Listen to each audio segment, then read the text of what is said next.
Welcome in, everybody, whether you're on the East Coast, West Coast, or around the world. This is Coast to Coast. How's this Friday going for you guys? I'll tell you how it's going for me real quick. I am severely thinking about getting in the crypto world, and we'll talk more about that here a little bit later. But what a time to be alive in the world. It's sunny 91 degrees, full sun, and my yard just got cut, and I didn't have to do any of it. Life is good. Okay. You said it's sunny and 90. You said it's sunny and 91. Sunny and 91. Jesus, we're hotter than you. It's 94 right now here. Oh, no. I didn't tell you what the humidity was. It's a nice 65-degree humidity, which probably makes it seem more like around 95, 96. Yeah, right now humidity is 78% humidity right now here. Yeah, you probably got me on this one today. Yeah, it's going to be it's just going to be sunny and 75. Hey, look, Stat Guy, you just give it 1 week, and I guarantee you'll have some snow out there, and you'll be like, "Oh, what the hell?" 4 days. We're supposed to get rain the next 4 days, so we'll see. We'll see what happens. End result. There's nothing better than suntan lotion on one day with some good SPF 60, and then the next day a full-on winter coat, ski mask, and gloves. What a time to be alive! Right. Oh, man. Yeah. Did y'all watch any of that preseason football yesterday? Of course. I watched bits and pieces of it. I didn't watch all of it. I caught bits and pieces, and I guess Anthony Richardson is down now. I guess I don't know, was it his shoulder? I think it was. And then Daniel Jones. Pinky finger. Was it okay? So what if he had was it a blister?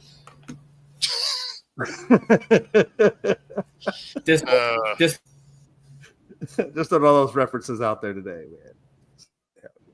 Well, I wonder how long it's going to sideline because Daniel Jones. I thought Daniel Jones played, not too bad. He didn't stink up the joint. He kept him on point. Yeah, I mean, it's preseason. Trust me, yeah, for sure.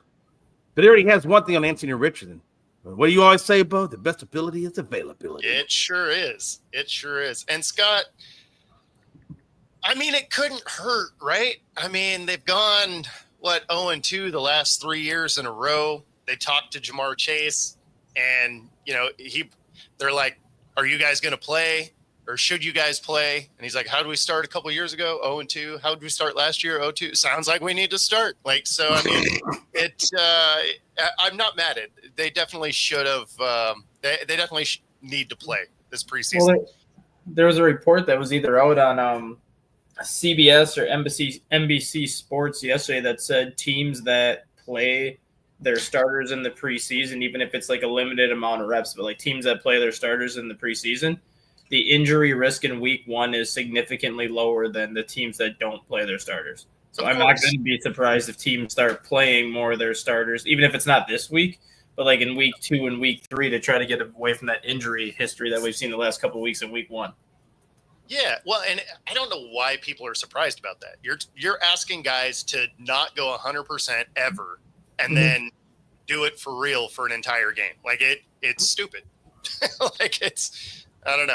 I've never been a fan of the teams that are just like, we're not going to let any starters play, and then they're like, how come guys are getting hurt? It's like, well, because they haven't been playing.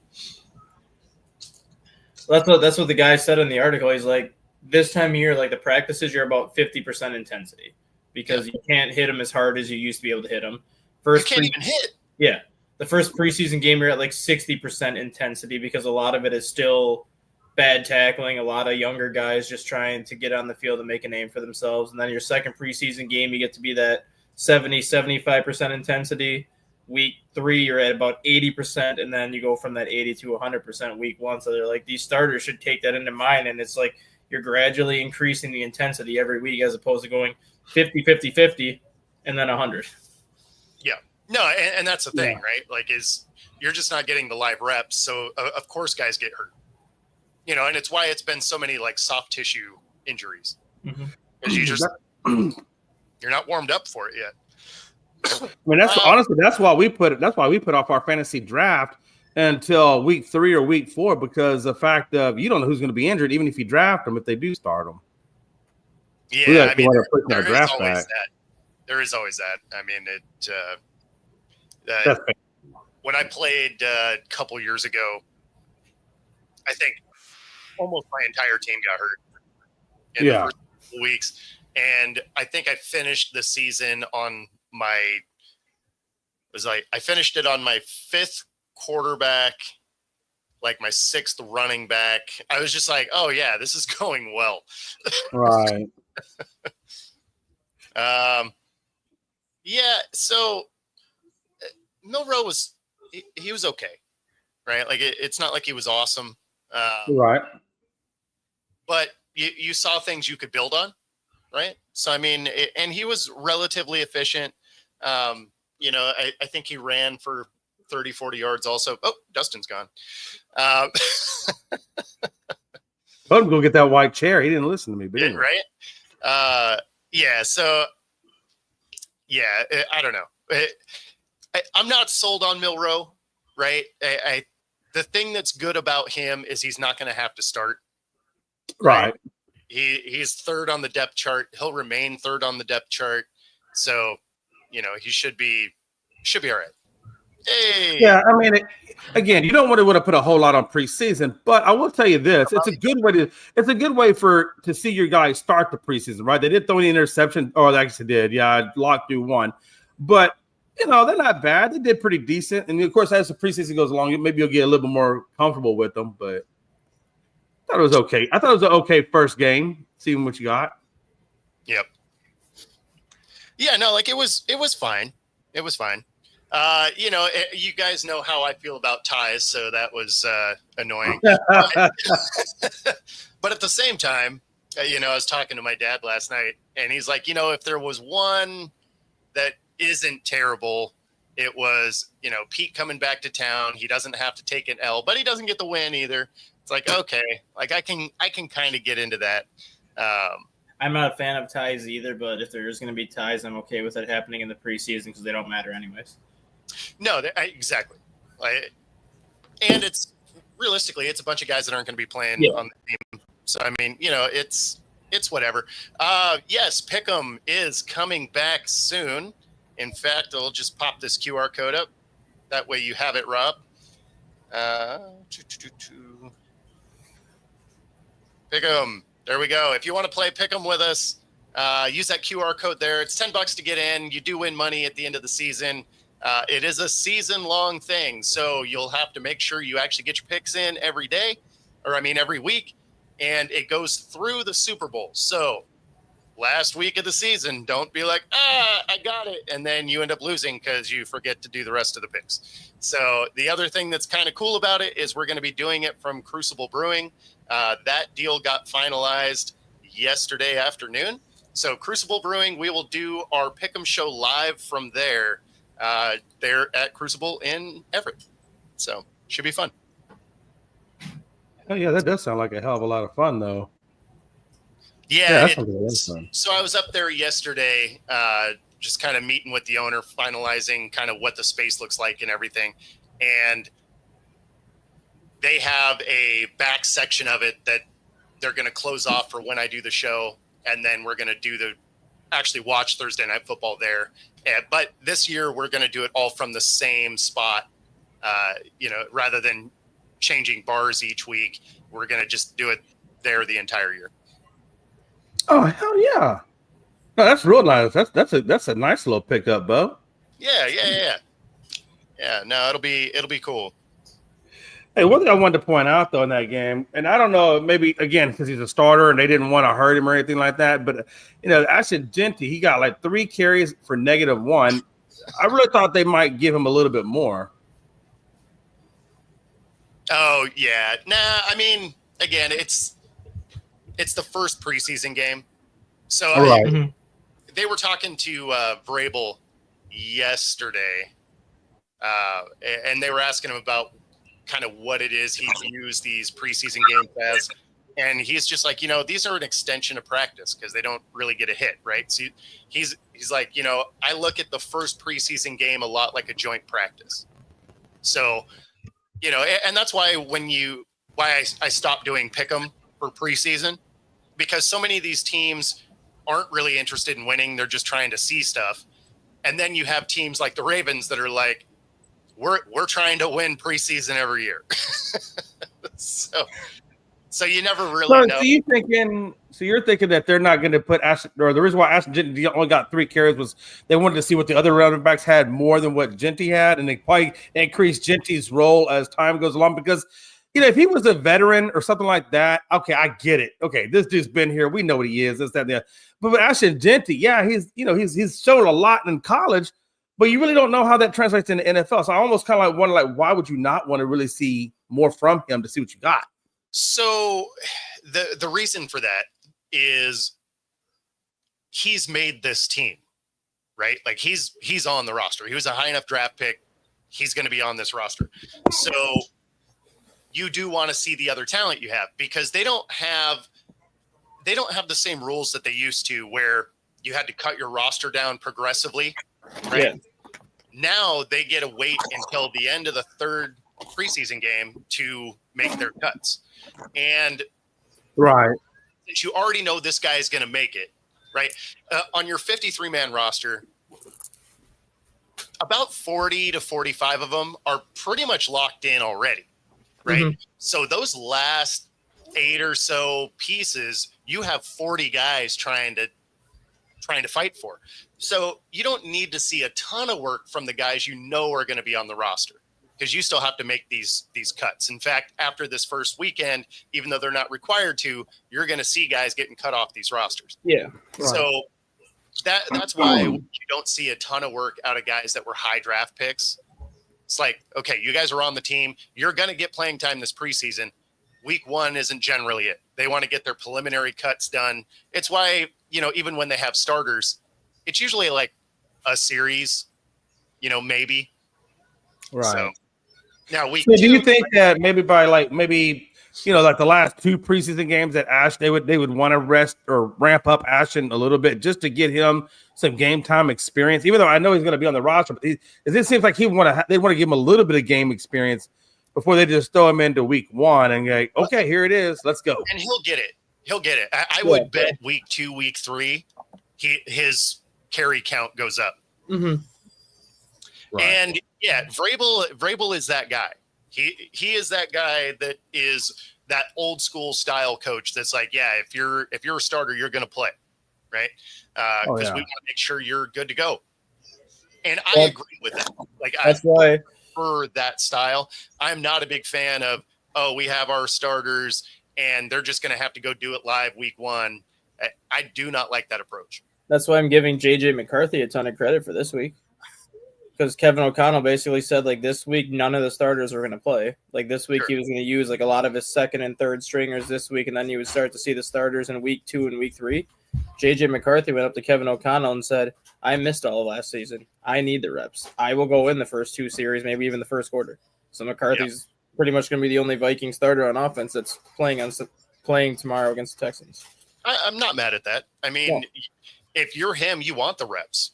Even though he's not going to have like Addison or Jefferson or anybody out there, he's still going to have Naylor. He's still going to have these like number 3, number 4 receivers, and even the backup offensive linemen that are going to be starting.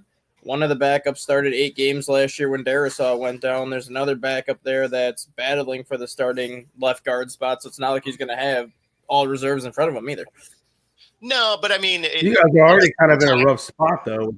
Even if you don't have all your guys, you're still getting that on the field processing a defense, right? And so even if he goes out there and has a bad day, they're good reps for him because he hasn't played football in a year. Exactly. Hey, what do you think about your boy Addison, man? Not being available till week 4 due to that suspension. I mean, you knew it was coming. Mm-hmm. I mean, just giving him a ton of credit that he's not appealing it, because I think at that point, if you appeal it, who knows if it gets appealed in week 1? What happens if it gets appealed in week 7, and then all of a sudden week 8 they say you got to settle the next 3 games, and week 8, 9, and 10 are actually 3 good opponents. Mm-hmm. So why not just get it out of the way early? You have the Bears in week 1, and then I think you have the Browns or something like that in week 3. So just get it out of the way the first 3 weeks. If that's the case, you go 1-2, 2-1. It is what it is. Just get it out of the way with it and move on from it. Yeah. Yeah. Yeah. Scott, so I kind of don't agree with you only because they changed the way that they do roster cuts. One of the things that made it so that starters had to play in the past is you already lost, 10 guys in the first wave of roster cuts, right at the beginning of these first games. So because they get to carry them all the way through the preseason, there's been quite a few teams that just over the last few years haven't had starters play at all. Yeah. The Bengals are a prime example of that. Like they didn't have any starters the whole time. And so I think it will get back to this, but as it sits right now, it's not really there. I hope it gets back there because, again, I like to see starters at least get some reps. Hey, were any of you guys surprised that Aaron Rodgers offered up to play? I think it was week 1 in preseason. No. No, that didn't surprise you? Okay. I always known Aaron Rodgers to be kind of like, I'll come when I come, kind of aloof, kind of like on that. I was surprised. For me, I was surprised that he offered up to play week 1. Yeah, I mean, he doesn't like doing OTAs in camp, but I mean, I don't know that it's weird that he doesn't want to play a real game.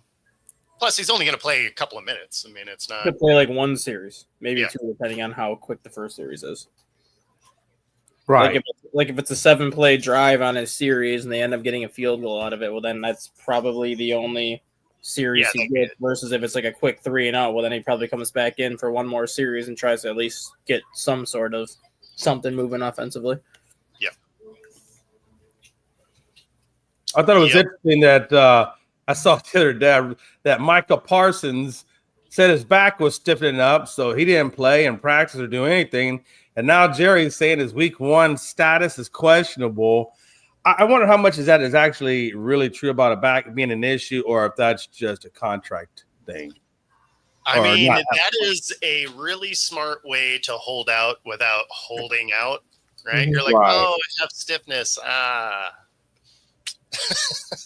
But you know what? But it goes on to be even more.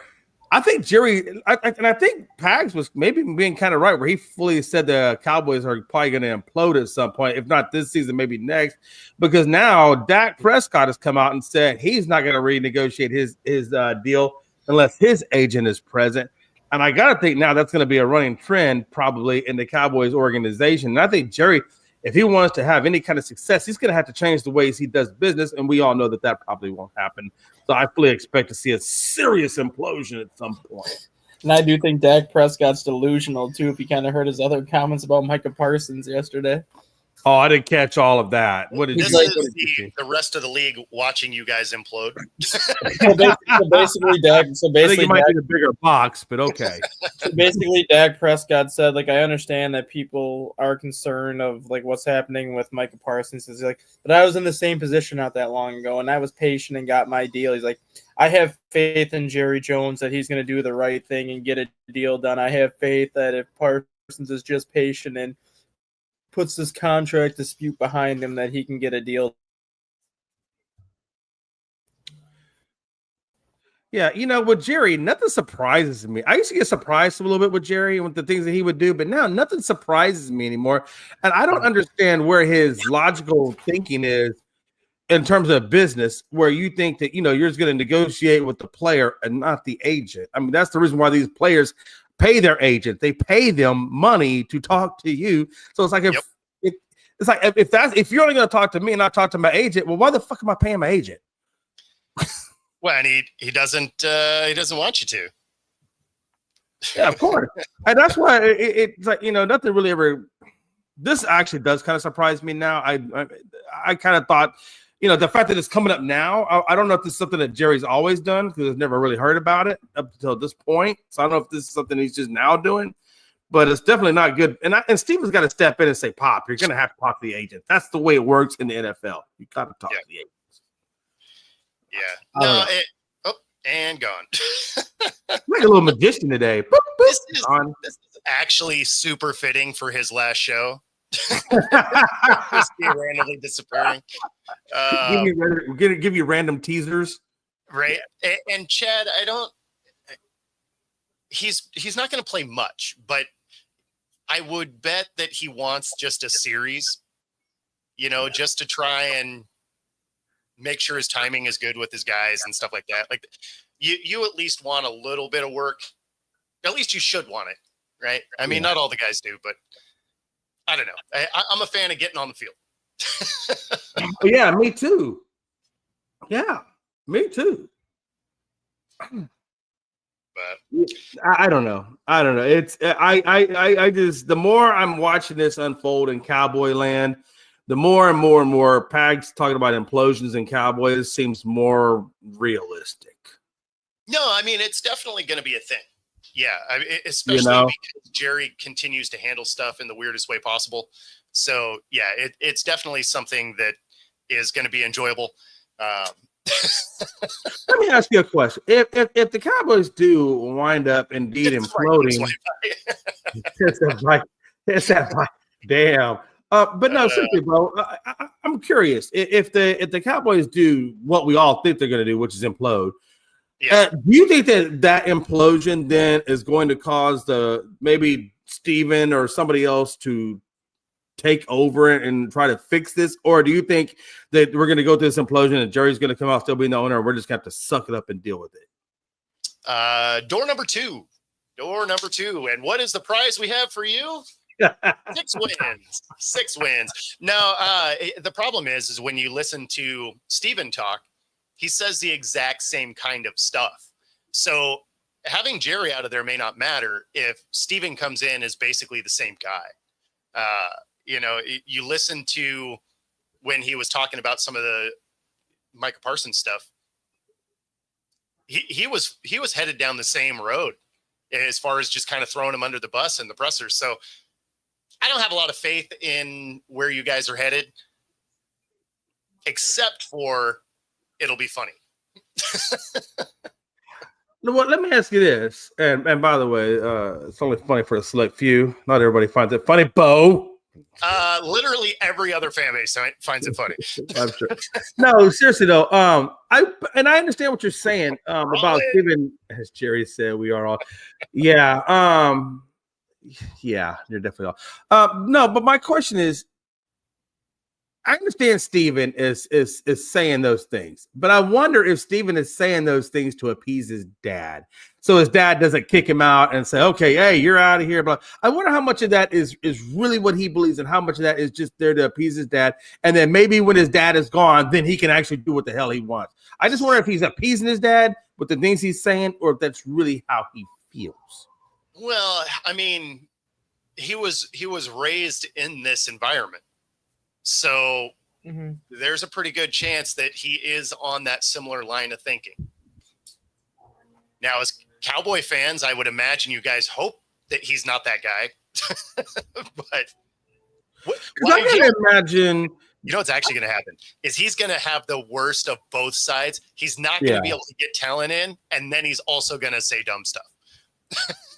Yeah. Because I think it goes back to what you said. Are you guys glitching on what? Yeah. I think it's StreamYard again because all three of us have been glitchy. And I just got my computer just shut down saying there is a possible virus in StreamYard. So it literally, my computer literally took me. My computer literally took me out of StreamYard. Right corner. My computer to get back in. There's the virus again. That's why I was wondering if you were glitchy on your end too. At least it's expensive, so that's nice. Yeah. Can we all just recognize that Dustin did indeed go back to the white chair? I appreciate you for doing that, Dustin. Well, because I thought it was the kitchen that was making it glitchy. Okay. I'm glad you listened to reason and got back in the white chair. Don't ever do that again. Always be in the white chair. What you were thinking this morning when you woke up, but get in that white chair. Yeah. But and this is my point right here is I think he is just on that similar mindset with Jerry. So even when Jerry's out of the picture, I don't know that it necessarily gets better, and I'm here for it. Because I gotta imagine. Listen, you said it earlier, Bo, and I think you're probably correct. He grew up in that house, or he grew up in that. And I'm thinking he knows his dad. Nobody knows his dad better. And I think he thinks to himself, man, my dad is a real asshole. So if I go against the family name or if I go against the family philosophy, I'm going to be cut out of the will, this, that, and the other. And I know that my way of life is built on my father. I got to believe that there's some pressure there. That this may not all just be him. I don't think that's a thing. I don't You think don't think that's that's a thing? No, he's already heavily involved with the team. It's not. I don't see that being a thing.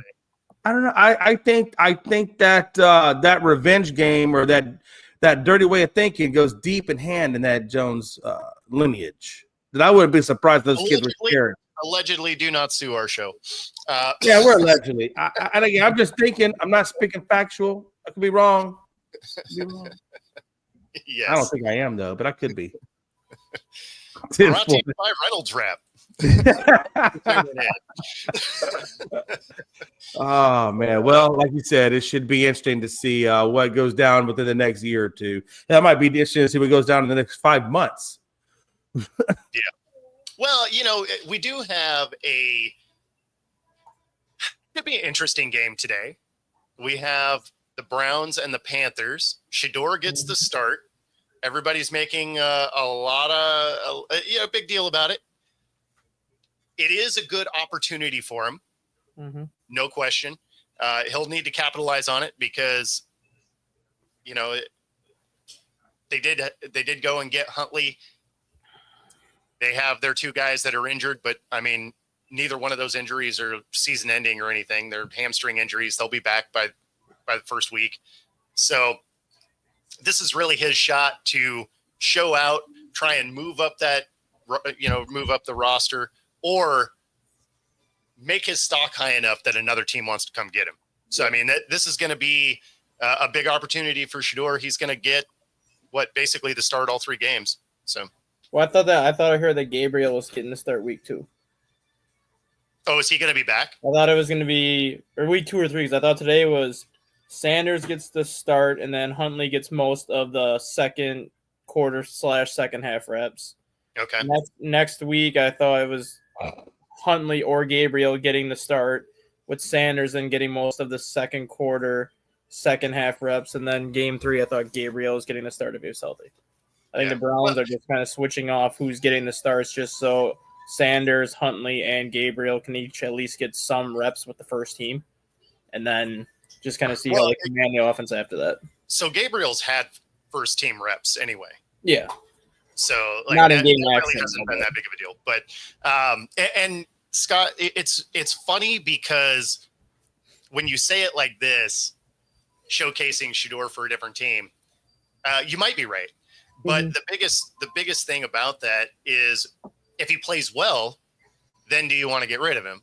And if he plays bad, nobody's going to want it. Right? So, I mean, you're putting him out there. You hope he plays well. But it makes your quarterback decision much harder because, again, you gave up a third for Pickett. You gave up a third. You picked with a third for Gabriel. You go and grab Huntley because there just wasn't enough quarterbacks in that room. You still have Flacco. I mean, it just makes their quarterback room even more convoluted if he comes out and plays really well. Yeah. You still have Watson hanging out in there too, even though Watson's not going to play this year. Watson's still hanging out in the quarterback room collecting his check. I don't know why they're letting him be there. Like, just get him out of there. He's not going to be available anyway. Best case scenario, he's available week 15, right? 15, 16, provided there's no setbacks. You already restructured his deal in a way that you could eat it, moving forward, which obviously you drafted 2 guys. You have to think you're moving on from him. You might as well just be like, you know what? It's guaranteed money. Why don't you just hit the bricks? Well, I mean, just based on the way that Cleveland's handling the quarterback situation, it's almost like they're throwing just darts at a wall and hoping that they stick. Deshaun Watson's the one that's throwing darts at the wall right now. So the last one he just threw hit Tyler Huntley, so that's who came in. Pretty much. Scott says, should do it at Dallas from Micah. No, we're good. Yeah, Let's and yeah, Pickett's still there. They gave up a third to go to bring him there. So I don't know. It's a weird scenario. It'll be interesting. Especially if he has a really good first half, right? If he comes in and just balls out, there's going to be a lot of people who are like, oh, he shouldn't be fourth on the depth chart. He should be second. I mean, he's going to have sections of the fan base clamoring for him to jump everybody and start. So, right. Hey, I got a question referencing. Bring the chaos. I got a question referencing NFL coverage of preseason. I've been streaming it because I don't have NFL Network, but I just heard that didn't NFL Network get bought out by ESPN, or is it in the process of that? It's in the process. Yeah. So ESPN is getting NFL Network and specifically Red Zone. Yep. That deal is somewhere in the $1 to $2 billion range. Haven't seen the exact figure, and maybe they haven't completely worked that part of it out. The part that's not being talked about a lot is it gives the NFL a 10% stake in ESPN. So they're going to get their money. It increases how many games are played on ESPN. So, I mean, that's good for them. The downside, the real loser in all of this is anybody that likes Red Zone, because that's about to get messed up because ESPN and Disney, that's what they like to do. They like to take a successful product and try and kill it.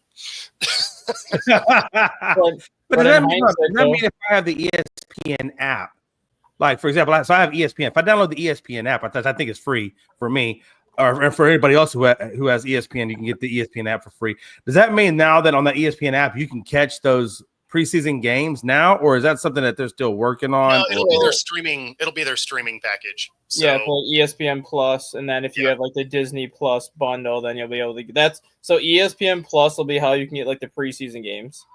Red Zone is supposed to be streamed on Disney Plus only. So the only way you'd be able to get it is if you had the Disney Plus ESPN Plus bundle. It will simulcast on NFL Network. Yeah. But if you have the Disney, so you're gonna have to pay to get ESPN Plus. Even if you have ESPN, you still gonna have to pay for that ESPN Plus, and that would be your conduit to be able to watch those games. Yeah, you're basically gonna have to pay to watch the NFL. Yeah. I mean, it's why before, like 2 months ago, they came out with all the different streaming. If you wanted to catch every single game live, it was going to cost you $1,500 to watch the NFL this year. Yeah. See, that's ridiculous. How many Americans out there just got $1,500 to throw at? That's ridiculous. I mean, so there's no NFL games at all this year, and I'm assuming that's just regular season that we'd be able to watch. Oh, no. There's still going to be your local, like your Fox and CBS and all that stuff will still be available in your regular Monday Night Football. Oh, okay. So it's not exclusively going that direction. Not yet. I wouldn't rule it out in the future because there are some games that, like one of them was on Peacock for the playoffs, right? You had the KC game, right? Mm-hmm. So there are more streaming specific games that you'll have to have the streaming service for. I know Peacock has like 4 or 5 games this year now. Netflix has the Christmas Day, which is always 2 or 3, however many they put on Netflix that day. Yep. And then, of course, all the Thursday nights are on Prime. Yep. There's going to be the ones that are exclusively on ESPN Plus. Yep. So, I mean, it is it's heading to all the different streaming services as cable starts to die. What I could see the NFL doing now that they did this is when you have like the regular games on Sunday, you have Fox and CBS has what they call they're all regionalized. So obviously you get all the Seattle games being out in Washington, Jay, you get all the Cowboy games or Houston games being in Texas, and then I'm always stuck watching Green Bay or Detroit or whoever's up for the regional games. Right. But each individual channel, whether it's Fox or CBS, they have 7 games going on at a time, but just based on what part of the country it is. I could see them, now that they bought out NFL Network and whatnot, I could see all 7 games being put on ESPN Plus at the same time. So if the game you want to watch is not showing up on the regional end, you ESPN Plus and watch it that way. Yeah, I mean they already basically do that with the NFL Plus. So yeah, that's what I'm saying. Now it just makes it more easier and simple for them to do that. Yeah, NFL Plus and what used to be Game Pass is exactly how they did that. So I would bet that the ESPN Plus basically adapts that element of the app. It's cheaper than Sunday Ticket. Yeah, I mean, it is, but there's going to be games that aren't going to be included, right? So they're basically making it so you have to spend a ton of money everywhere. Yeah, a ton of money. I mean, it's crazy the amount. If you want to be able to watch things, how much money you got to spend these days? People would be so mad if they made the games pay-per-view. Yeah. I mean, if you wanted to see viewership really drop, make the games all pay-per-view. Because, I mean, you already watched with Peacock for that playoff game, right? It had roughly 10 million viewers less than the rest of the playoff games because it was a streaming only. And people were like, I'm not getting Peacock for one game. There's nothing else on the channel I watch, And this year it's like, okay, it's 5 games or, 4 or 5 games, something like that. Do I care? Right. Do I, instead of getting this year-long thing, do I just go to the sports bar for that one game I wanted to see? So, I mean, I don't think it's going to go. I wouldn't rule it out because even with all the fewer viewers, they probably make more. But That's crazy though. Yeah, it's crazy the way how much money you got to spend now to be able to watch and view things. It's nuts. Because I mean, let's be honest. I mean, if you're, let's say you're the kind of person coming up in the world, young guy, whatever, you're only making, I don't know, 25, 30 grand, whatever. You're not going to have that kind of money to go spend. Or you're living in an apartment. You're not just going to have all that $1,500 to be able to watch your sports or whatever. I mean, that's tailored towards the upper middle class people that $1,500, that's a drop in the bucket. So they don't miss it. Mm-hmm. I mean, and I'm with you when. If it's on Disney Plus or something like that, because I don't have every streaming service because I just don't watch that much TV, but I'll go somewhere else. Like I'm not going to get the streaming service, right? Or I'd rather go to a bar or something and be like, "Hey, let me log into your thing for this." Hey, remember that Jason Kelsey commercial where he goes next door and says, "Hey, can I watch some of your TV?" And that dude comes out, "You're still here?" Exactly. Yeah, and that's right, Rob. I mean, I probably wouldn't skip a Seahawk game. I'd probably just, head somewhere that I know that it's going to be on. But I mean, I guess it's a good way on Sundays to get your wings, Bo. Yeah, I mean, it's going to happen. Yeah, there's going to be some games that I'm going to catch it at a Wild Wings or something, unless I get my media credentials, and then I'll be in Seattle. But well, that'd be a great way to be able to watch the game at that point. You get them credentials. Yeah, I keep trying. If someone within the Seahawks organization happens to be stumbling across this show, it'd be really cool if maybe you guys ever responded to emails. Be rad. Careful, bro. If he does come across the show and he sees that, he might say, "This guy's a jerk." Delete. I mean, am I a jerk, or is it the fact that you've ignored 30 emails? Who's the jerk in this scenario? The thing is, in his office, he goes, when he gets to about 48 emails, then I'll send him back up. So you might be only 14 more emails away before you hit the golden ground. Never know. Yeah, I mean, they just print money, so. Yeah, it seems that way. I'll tell you that right now. It seems like they print money. Sure, so I could print me some money. Yeah, that's true. The Hawks game would be free since it's our local game, so that's true. That's true. But yeah, so there's that. We do have three games tonight. Obviously, we talked about the Browns ones first, but then we have the Lions Falcons after the Hall of Fame game. I bet you see some starters in that Lions game. Yeah, according to Dan Campbell, does not look like it. Not Yeah. until week 2, or technically the third preseason game for Detroit. Man, there were so many mistakes. You would think that he'd be like, hey, why don't you guys button this up a little bit? Especially since he was like, it'll be hard to keep you guys around if you can't protect the ball. Seems like he'd want to see something else. Although I guess, this is the first preseason game where they're in line with everybody else. So it might be hey, we realize you guys fumbled a couple of times. So get back out there. Let's see what you got. I mean, he had to put in an Aiden Hutchinson rule this week at practice. What's that? I didn't see that one. Well, the offensive lineman could not block Aiden Hutchinson at all. Like, there was 11 or 12 straight plays where Hutchinson just threw the guy aside and pretty much just got to the quarterback without any resistance. So then Dan Campbell was like, we're going to make an Aiden Hutchinson rule that even if he gets to the quarterback can still go through his progresses and get his reps in. Yeah. So they basically let Aiden Hutchinson come through, touch the quarterback, and then Hutchinson would just stand there and let the quarterback just take the play and just finish it off.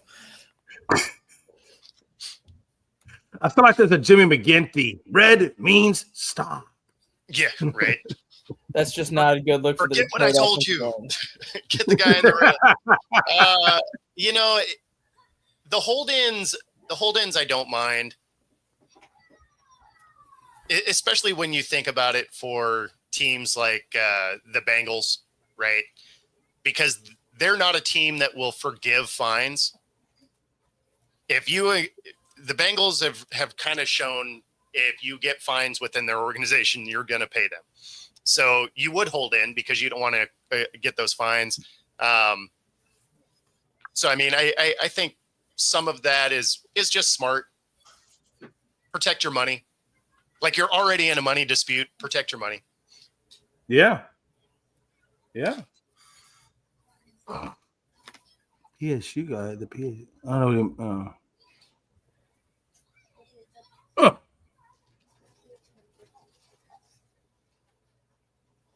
True turn. Yeah, I could see that. I mean, and if you want to do some prop bets, you can do that right here. Oops, wrong slide though. You can't do it right there.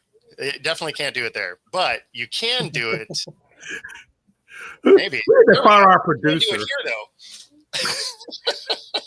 This show is going smooth. To be fair, I got home at 4 a.m., so I'm maybe not on my sharpest game at the moment, but use the QR code here on the screen. Up to 125% of your first 3 deposits, 10% bet guarantee. In case you are not good at betting. And so bet us right here on Coast to Coast. It's time to be alive, man. I'm Streamers trying to distribute viruses this morning. Everything is just going off the rails. It's a good thing it's a Friday. God, it's Friday. It feels like it. Now, today really does feel like a damn Friday. It really feels like a Friday. Especially, and I would say, I'll speak for all teachers out there. They're definitely feeling like it's Friday. Yep. Yeah, I mean, Rob, that applies to the guys that are holding in and the guys on the show today. I guess since we were reading dryers were more important. Oh, whatever. I guess since we were reading commercials anyway, we might as well do this one since it popped across your screen already. True Fusion Gym, use the QR code there on the screen. Free 5-day pass at any of the 3 locations: Bellevue, Ballard, University Village, Pilates boot camp, yoga, bar, and more. Find your edge. True Fusion Gym. All right. Is it just me or is it? I think Anthony Richardson has to have the worst luck. I think he went out with a pinky injury or something like that, and now he didn't come back in the game. And Daniel Jones, look decent, right? But I feel like Anthony Richardson is just having a hard. Most people kind of thought that Daniel Jones was going to win that starting role. Yeah, just because Anthony Richardson, he was overdrafted anyway. Yeah, it was a draft pick that I didn't really get. They picked him 4th, right? They did. And he didn't get a ton of playtime in college. He was inaccurate in the mid-range, short to mid-range passes he wasn't great at. And then he has a pro day where he launches that 80-yard bomb and people fell in love with him for that. And it's just like, okay, I guess we're just going to ignore all of the film we have of him playing actual football instead of him just throwing to a buddy in a gym with no defense. Them reaching for him at 4, and don't get me wrong, amazing athletic talent. Yeah.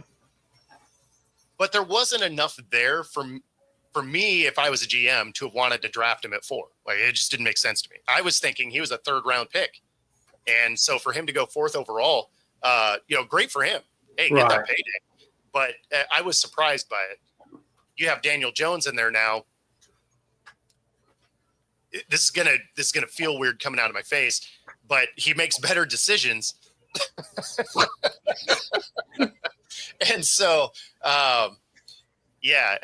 we'll see. But I would bet Daniel Jones does ultimately get that starting role week 1.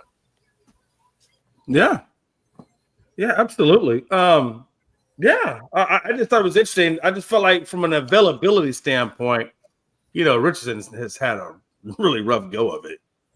Yeah, well, it just makes you think of Trey Lance. Oh, it does. They gave up a ton. Again, not a guy that played a ton in college. Gets hurt some more. You're just like, man. He did actually look pretty good on, a week ago in the Hall of Fame game. He actually played pretty well. He's in no danger of starting, obviously. They have a quarterback. But, it would be good for him to extend his career if he can somehow stay healthy. But, yeah, I mean, he just hasn't been able to do it. Ultimately, wasn't a good fit down for you guys. So, yeah, it didn't work. I don't know. That's a guy that you'll be watching this year to see if he's going to be a backup that can kick around the league for a while, or if he's nearing the end of the experiment. Question. So staying on the rookie quarterback topic, it looks like for everything I've read on Cam Ward out of Tennessee, it doesn't look like he's had the best of camps. He's had a little bit of a rocky camp with the interceptions, lack of not taking care of the ball. He called the offense mid, which their offense probably is mid. But, again, I always try to keep it in perspective. He's a rookie. It's preseason. It's training camp. This is probably where you do want to make the mistakes. But what do y'all think of Cam Ward in terms of what do you expect out of Cam Ward in season 1? Not much. The offense isn't going to help his cause. I mean, their offense is terrible. Saying their mid is actually being generous. Yeah, I mean, he's not lying. Their offense is. I mean, they don't have their number 1 receiver who was a bust anyways in Traylon Burks. Tony Pollard went from Dallas to Tennessee last year, and he had his moments, but he still didn't have the year that Tennessee expected him to have. Right. Right now, Robert Woods is their number 1 wide receiver, and he's a number 3 on most teams and possibly even a number 2 on a couple bad teams. So, I mean, Cam Ward does not have much to work with at all right now. No, for sure. And you're right. Maybe Lance will do that, Sam Darnold, Geno Smith arc. Maybe it's the late bloomer. Geno did disappear for a long time before he wound up emerging over there in Seattle. I mean, he you never know. He started out in bad teams. I mean, for sure. Similar to Darnold, like their team was garbage when he got drafted. So now I'm not sold on Darnold. I understand he's our guy here in Seattle, but we've seen 1 year of it. I need a little better sample size than 1 year. So I really hope that the changes they've made to this offensive line work, though, because if it is him under duress, he's not going to be as good as Geno. Right. Question. So we all know the Jets have not exactly been the best of organizations, but do you think, or especially with the head coaches and things like that, obviously ownership has been terrible with Woody and them. What do we expect out of Aaron Glenn? Do you think Aaron Glenn is the kind of guy that can turn this franchise around and get them back to being credible? Well, so here's the problem with the Jets, right? Is they had a really good defensive coach. Right. The offense was a mess. Right. Keep the offensive coordinator that fire the coach. Okay. So you're like, okay, next time around, we're going to And then they elevated another defensive guy, right? So that made sense. So now you get a new coach. Defensive guy. You know what wasn't the problem with those teams over the last 5 years? Defense, right? So do I think they're going to get better by doing the exact same thing? I don't think so. Like, the defense can be good. We've seen that. Right. The offense, you think Fields is the guy? Did he just miraculously become a good quarterback? I mean, probably not. So do I think that they can be better? Maybe. Do I think it's like they're going to be a good fit for making a playoff run? Man, I wouldn't hold my breath. No. I think what could end up happening to Aaron Glenn, and I hate saying it because I think Aaron Glenn is a good coach, and I think he will be a good head coach, but I could see what happened with Tony Dungy in Tampa. What's happening to Aaron Glenn, where Aaron Glenn comes in, basically rebuilds that organization from the ground up, changes the culture, and then they just get rid of them because they haven't made the playoffs, so they're not at the level the ownership expected them to be in. Next head coach comes in and just takes the team that Aaron Glenn built to the playoffs and makes a deep playoff run, like what John Gruden did with the Bucks, where Tony Dungy assembled that team. John Gruden comes in there the first year, and off to the Super Bowl they go and win. Yeah, it's funny because Gruden always gets a lot of hate for doing that, right? They're like, oh, it wasn't your team. Everybody kind of forgets that the team he left went to the playoffs that year too. And the team that he left went to the Super Bowl against him. Yeah, that's what I'm saying. Yeah. It's not like he didn't put together a good team. Yeah. But that's what I think could happen to Aaron Glenn. Like, I think this year and next year, I think it'll be a struggle. But I could see him like in year 3 or 4 getting that team set up to be a good competitive playoff team. But then just because they're not making the playoffs as much as the ownership wants them to get there, they just move on from Glenn, bring somebody else in, and most of that roster stays intact. And then that next coach comes in and gets them into the playoffs. Yeah. Well, and this, you're setting the bar low. You'd have to be, because when you think of the way the Jets develop quarterbacks, bringing in a guy that needs to develop is probably not in the best interest of a group that seems to ruin quarterbacks. So I just don't think that Fields makes any kind of splash. And so, yeah, you're right. They're setting low expectations because you're almost setting them up to fail. Yeah. Was Fields coming in there? Was that an Aaron Glenn call, or was he already? Because I remember the timeline. Or was he there before Glenn? He was there after Glenn. Glenn was hired, I think, 2 or 3 days after the Lions lost in the playoffs. Right. So Glenn knew what he was getting when he went to go get Fields. I mean, that you, like I was saying, you can't use the excuse. Well, he wasn't a Glenn guy, so they got to give him another year or whatever. He actually was a Glenn guy because he came under his watch. Is what we're saying. They did have a little bit of lack of options, but he was available. He was cheap. They're still trying to build a roster. Mm-hmm. I didn't mind the pickup. You just know that he's probably not going to develop into something more with the Jets. Had he gone somewhere else, you could at least entertain the idea where you're like, oh yeah, player development of that team is good. It might finally be what he needs to move forward. But right. when you look at the Jets, you're just like, yeah, man, it's going to be a long year for you, I think. Like, right. Well, no, I mean now the Jets are talking about Ben Johnson. If they would have got Ben Johnson, I wonder how much, especially now that we see what Ben is doing in Chicago and the culture change and shifting the things. I think they got the wrong coordinator. I think, like you said, I think Glenn's a bad guy, but I think that Ben Johnson would have been more the appropriate coordinator from Detroit. I don't know. We haven't seen good things from Caleb yet.